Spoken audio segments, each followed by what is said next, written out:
Bonjour, bienvenue à ce deuxième épisode de Rapide et Savoureux. Aujourd'hui, je vous emmène en Italie. On cuisine comme en Italie, avec des plats savoureux, remplis de soleil, santé. C'est de loin ma cuisine préférée.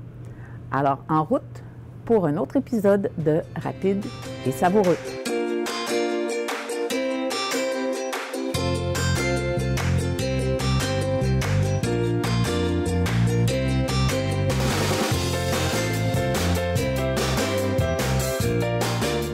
Alors, pour cet épisode sur la cuisine italienne, j'ai pensé vous préparer un repas qui est le poulet à la cacciatore, qui est en fait la version italienne du poulet chasseur, mais les Français vous diront que le poulet chasseur est la version française du poulet à la cacciatore.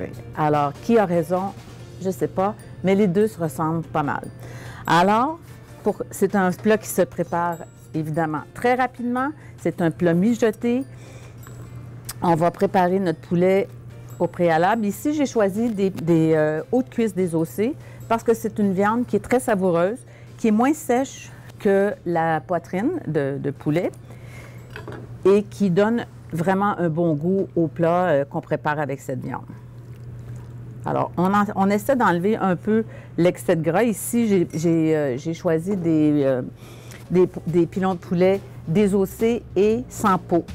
Ce qui fait justement que à la cuisson, quand on fait une cuisson qui est mijotée, bien, il n'y aura pas autant de gras qui va être laissé dans la préparation.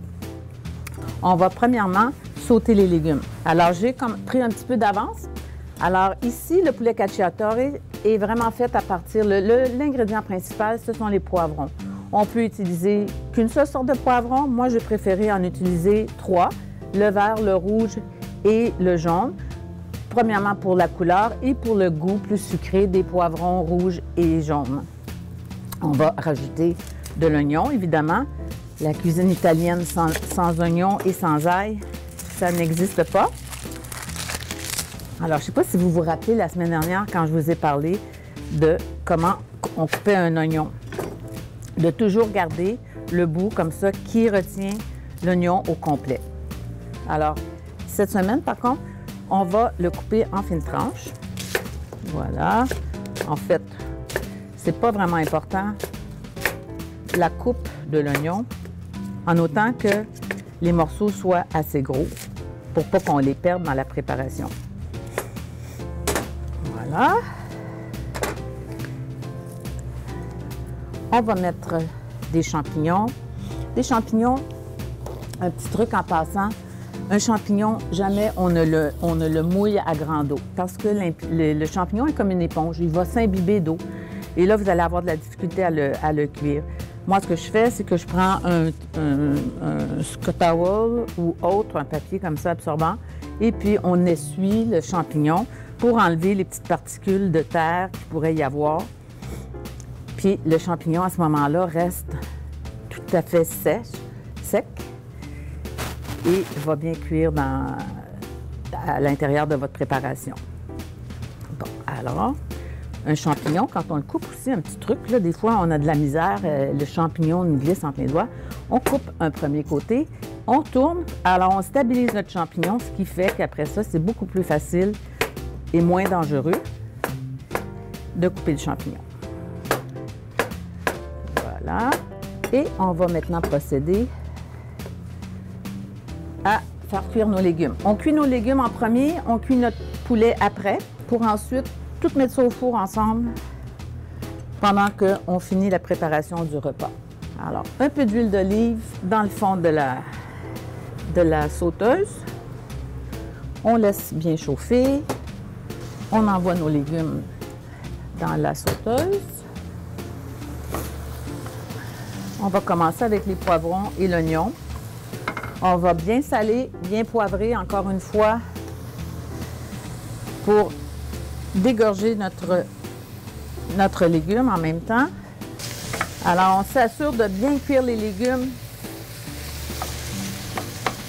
sans les surcuire, par contre, parce qu'on veut, il ne faut pas oublier que ces légumes-là s'en vont au four après. Alors, on ne veut pas non plus que ça devienne tout mou. Mais évidemment, étant donné que c'est un plat qui est mijoté, c'est sûr et certain qu'on ne s'attend pas non plus à un légume qui va être craquant. On va venir ajouter les champignons. Saler encore un peu les champignons. On va venir ajouter de la fleur d'ail. Je vous en ai parlé la semaine dernière. Je préfère de loin à l'ail et j'en mets quand même une bonne quantité. On va préparer nos fines herbes pendant que nos légumes sont en train de cuire. Alors ici, j'ai du basilic frais. Encore une fois, élément essentiel dans la cuisine italienne. Et j'en mets quand même pas mal. Moi, de loin, je préfère travailler avec les herbes fraîches et non pas les herbes séchées. C'est sûr et certain que si vous utilisez des herbes séchées, il faut vraiment en mettre beaucoup moins parce que, étant donné que les herbes séchées sont très, très concentrées, il faut y aller avec modération, quitte à en rajouter. Alors, on va ciseler le basilic. Voilà. Autre fines herbes, partie intégrante de la cuisine italienne, c'est l'origan.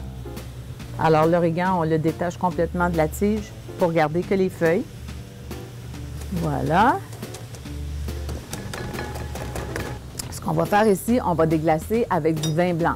Selon certaines régions d'Italie, certains plus au nord, selon si on parle du nord ou du sud de l'Italie, certains vont utiliser du vin rouge pour déglacer pour le poulet cacciatore. D'autres utilisent le vin blanc. Moi, personnellement, je trouve que le vin blanc donne un meilleur goût au poulet cacciatore. On ne veut pas que ça goûte le bourguignon. Vraiment, on veut plus un plat à base de vin blanc. Alors, on déglace. Ici, je dois avoir sûrement une tasse. C'est peut-être un petit peu trop. En même temps, il ne faut pas oublier que ça va être notre bouillon. En fait, ça va faire partie de notre bouillon. Alors, on laisse réduire un peu de façon à ce que l'alcool s'évapore. Parce que ce n'est pas le goût de l'alcool qu'on veut garder, c'est vraiment le goût du vin. Ici, j'ai des tomates en boîte que vous achetez à l'épicerie.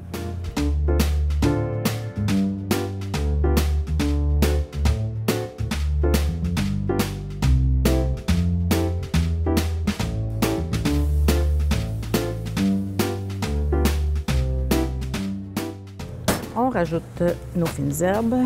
Ça va être la sauce du cacciatore. Et pour couper l'acidité de la tomate, on va rajouter un petit peu de sucre, mais vraiment pas beaucoup. En fait, dans toutes vos préparations à base de tomates, vous devriez toujours utiliser un petit peu de sucre. Vraiment, ça enlève l'acidité, c'est miraculeux. On va mettre cet appareil de légumes et de tomates, qui est en fait notre sauce au fond de notre plat qui va aller au four.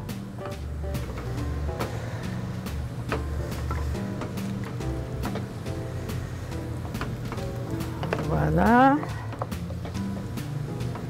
Et on va procéder à la cuisson de notre poulet. Alors maintenant, on est prêt à préparer notre poulet de façon à ce qu'on puisse envoyer le plat au four. Alors, on va assaisonner la viande, toujours avant cuisson. Sel, poivre. On va faire chauffer notre poêle avec de l'huile d'olive encore une fois. Et on va seulement saisir nos morceaux de poulet de façon à resserrer les fibres. Et on va ensuite déposer ça sur les légumes qui sont déjà cuits pour envoyer tout ça au four pendant à peu près une demi-heure. Comme je vous dis, on ne veut pas cuire le poulet, on veut seulement le saisir. Si vous avez beaucoup de poulet à cuire, faites-le en plusieurs fois parce que si vous remplissez votre poêle de poulet, les chances sont que votre poulet va bouillir et vous ne voulez pas du tout qu'il boue. L'idée, c'est vraiment de le saisir. Alors, on limite les quantités dans la poêle et on s'y reprend par plusieurs fois. Ici, j'ai à peu près 1 kg de poulet cru. Alors, vous devez calculer à peu près 160 grammes à cru de viande par personne. Alors, ce qui veut dire que vous avez pour à peu près 8 personnes ici. 7-8 personnes. On met ça par-dessus nos légumes. Alors, vous avez ici votre poulet avec les légumes qui sont en dessous. Vous avez remarqué tantôt, il nous restait des légumes. Alors, on va venir en remettre. On va venir en remettre par-dessus le poulet un peu, de façon à bien couvrir.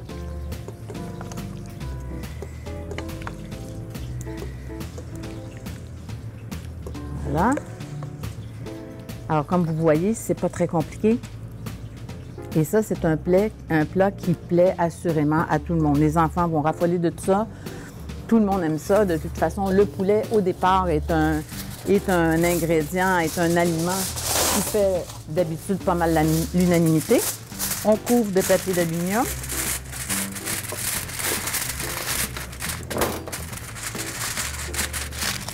Voilà. Bien fermé.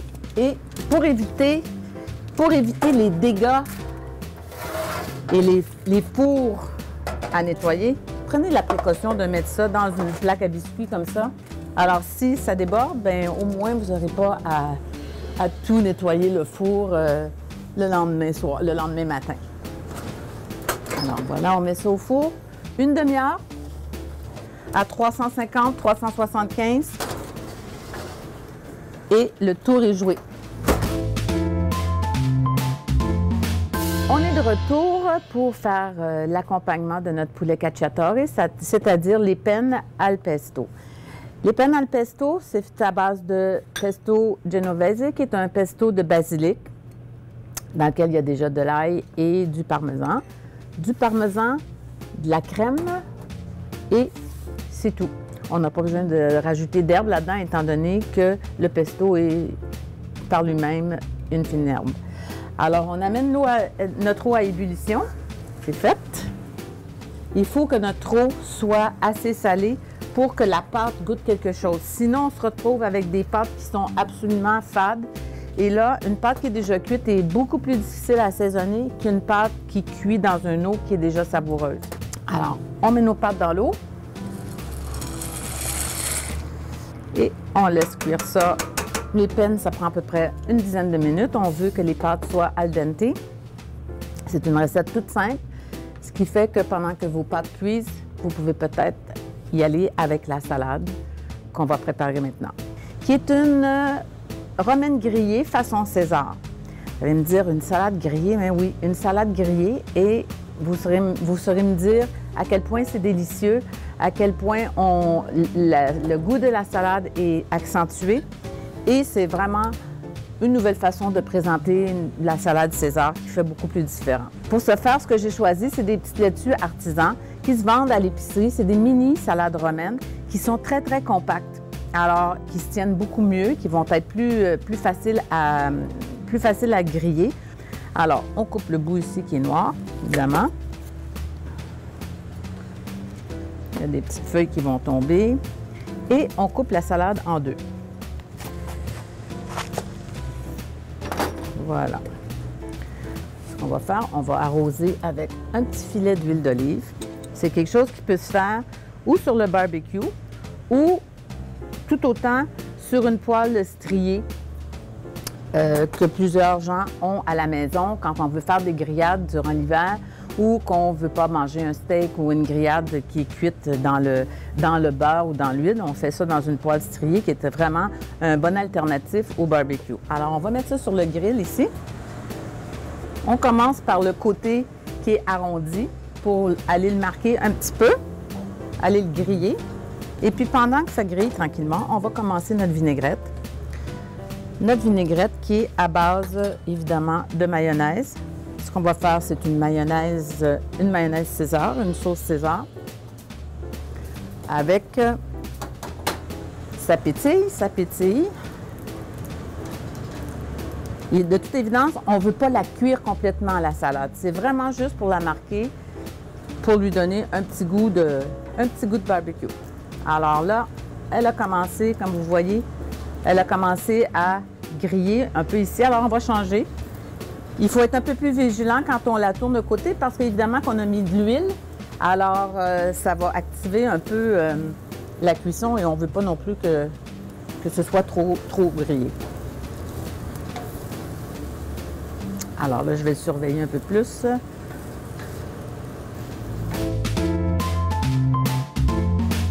Bon, alors on va aller déposer nos salades dans l'assiette de service que vous avez choisie. Comme ça. Et on va se faire une petite mayonnaise César à base d'ail, évidemment, cette fois-là.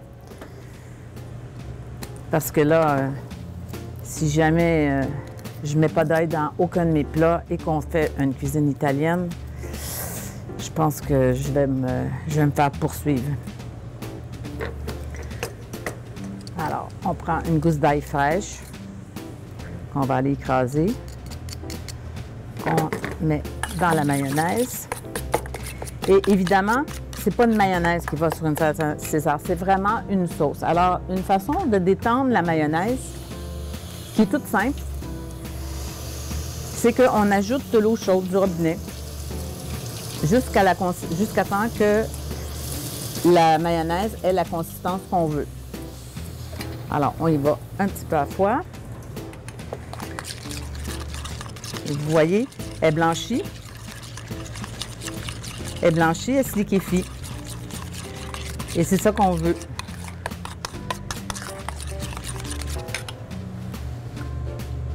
On en rajoute encore un peu.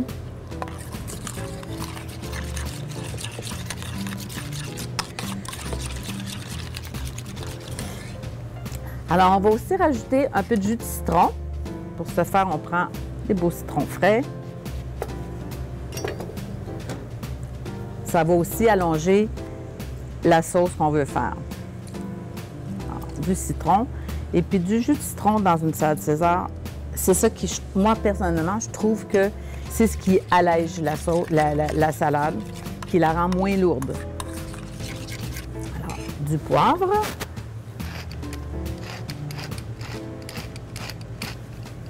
Un peu de sel,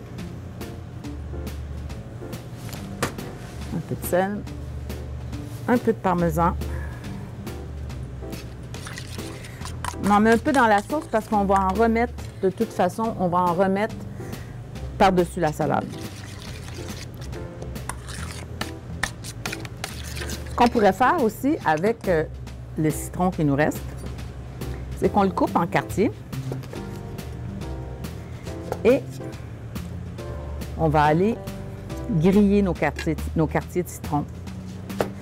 Ce qui fait que quand on va les remettre dans l'assiette, ils vont être beaucoup plus jolis que si on les avait juste mis comme ça par-dessus la salade.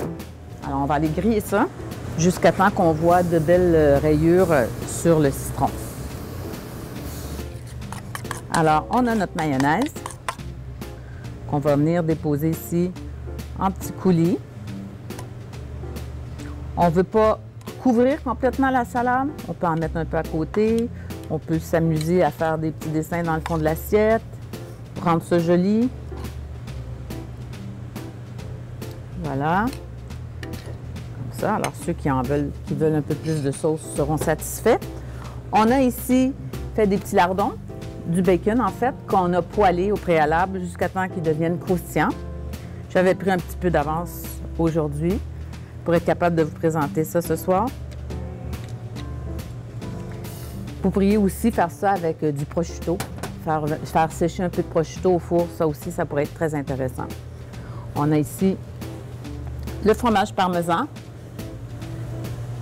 qu'on va venir, au lieu de le râper, comme celui que j'ai mis dans la salade, on va faire des beaux copeaux. C'est beaucoup plus joli. Ça, encore une fois, ça donne de la hauteur à l'assiette. Et on goûte vraiment le parmesan. Voilà. On les dépose joliment. On va aller vérifier les citrons.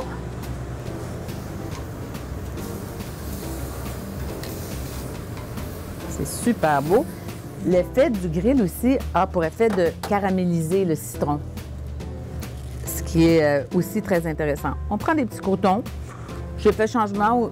Aujourd'hui, on a fait sécher des petites tranches de pain au four pour, en guise de croûtons, assaisonner rapidement. Sinon, bien, vous pourriez prendre les croûtons que vous utilisez d'habitude pour la salade César. On les dépose comme ça.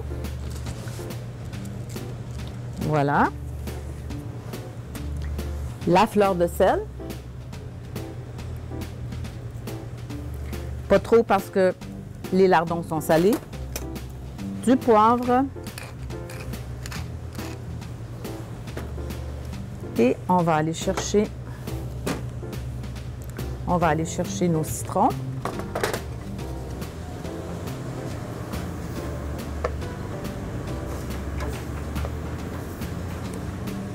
Vous voyez la belle coloration que le citron a pris, on dirait qu'il est caramélisé. C'est vraiment joli. Puis ça fait plus original un vulgaire quartier de citron. On enlève les pépins et on vient déposer ça joliment sur la salade.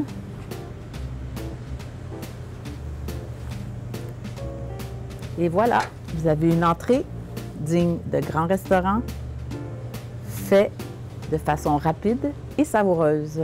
À tout de suite. Alors, nos pâtes sont prêtes. On les veut al dente. On ne veut pas une pâte qui est trop cuite, évidemment. Alors, on va rincer ça. Très important, un petit secret de chef. Quand on fait des pâtes, assurez-vous de garder toujours un peu d'eau de cuisson. Ça va vous aider à les détendre. Après, vous savez, quand les pâtes prennent tout ensemble, puis on essaye avec de l'huile, ça fait une pâte qui est huileuse. Moi, je vous conseille fortement d'utiliser ce truc-là. Vous allez voir, vous allez être épaté vous-même. Alors, on se garde un peu d'eau de cuisson, toujours. Que ce soit des capellini, que ce soit des linguini, que ce soit n'importe quelle sorte de pâte, vous gardez votre eau de cuisson, des macaronis, n'importe quoi. Alors, on va enlever ça de là. Alors, on égoutte les pâtes. On garde notre chaudron. Et on les laisse, on ne rince pas les pâtes.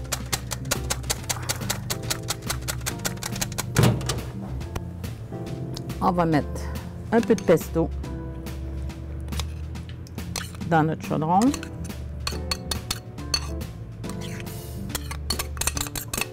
Ça sent l'Italie. Le basilic comme ça, le pesto. Oh, quel bonheur! Si c'était possible d'aller faire une émission en Italie, je serais vraiment partante. On ajoute un peu d'huile d'olive et on remet ça sur la cuisinière. Chauffer ça. Pendant ce temps-là, on a enlevé, le poulet est encore au four. Par contre, j'ai enlevé le papier d'aluminium qui était dessus pour laisser évaporer un peu de liquide et pour rôtir un petit peu les légumes qui sont sur le dessus. Alors, on amène ça, on chauffe ça.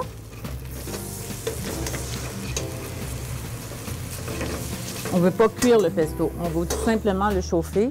On va aller chercher, vous voyez, les pâtes sont un peu collantes. On va mettre ça là-dedans.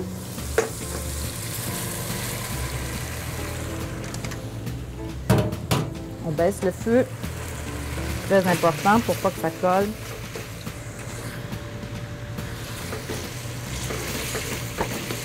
On vient enrober les pâtes complètement de pesto.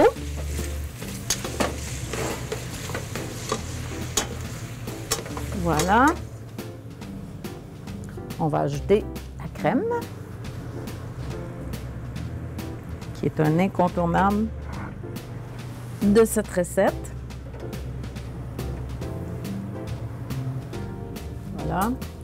On en met plus, on en met moins, selon, selon notre degré de culpabilité envers la crème.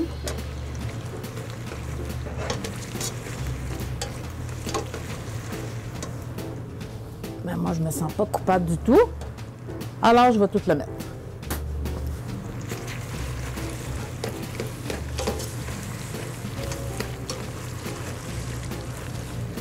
On va poivrer généreusement.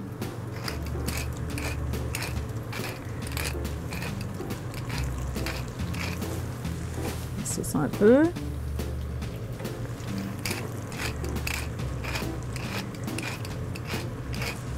Voilà. On va mettre le parmigiano, le fromage parmesan. Là encore, je vous donnerai des quantités plus précises, mais c'est vraiment comme vous le sentez. Voilà. Mettre un petit peu de sel.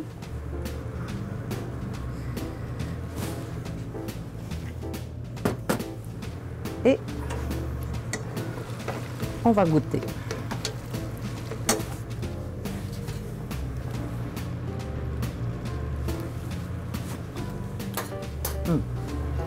Délicieux.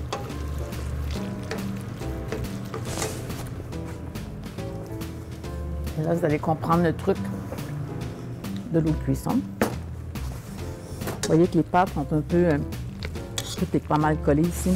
On va rajouter un peu d'eau de cuisson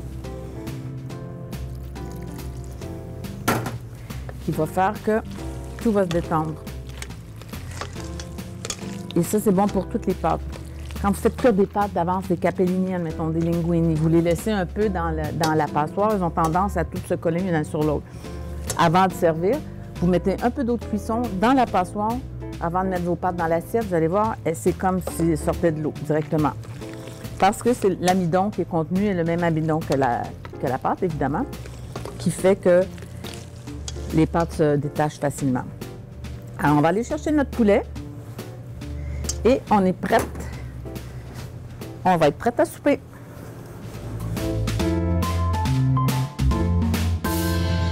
Alors, voilà, comme je vous disais, j'ai découvert un peu le plat avant de le sortir du four. Les 5 dernières minutes, j'ai enlevé l'aluminium. Alors, ce qui fait qu'il y a certains légumes qui ont grillé un peu, ce qui donne encore plus de saveur au plat. Alors, on va dresser les assiettes. C'est un plat qui est complet. Évidemment, on n'a pas besoin de servir de légumes d'accompagnement parce que c'est plein de légumes dans le cacciatore au départ. Alors, avec les pâtes, ça fait un souper qui est digne d'un grand souper, mais qui se sert tellement facilement un lundi soir ou un mardi soir. Alors, on va mettre les pâtes dans notre assiette.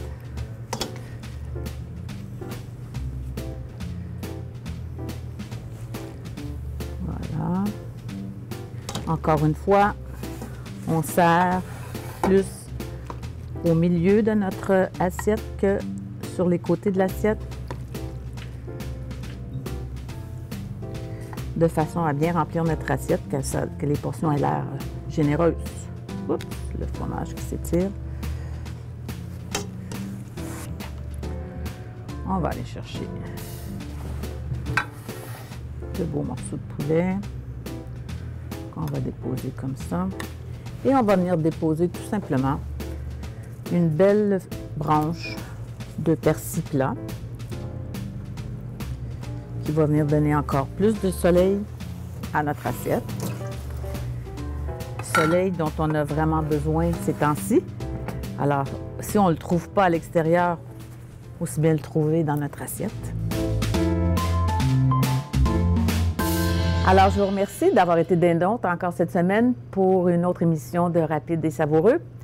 J'espère que vous avez apprécié les plats que je vous ai présentés. J'espère que ça vous a donné le goût de cuisiner comme en Italie et que vous allez vous régaler cette semaine. Alors, je vous dis au revoir, à la semaine prochaine pour une autre émission de Rapide et Savoureux.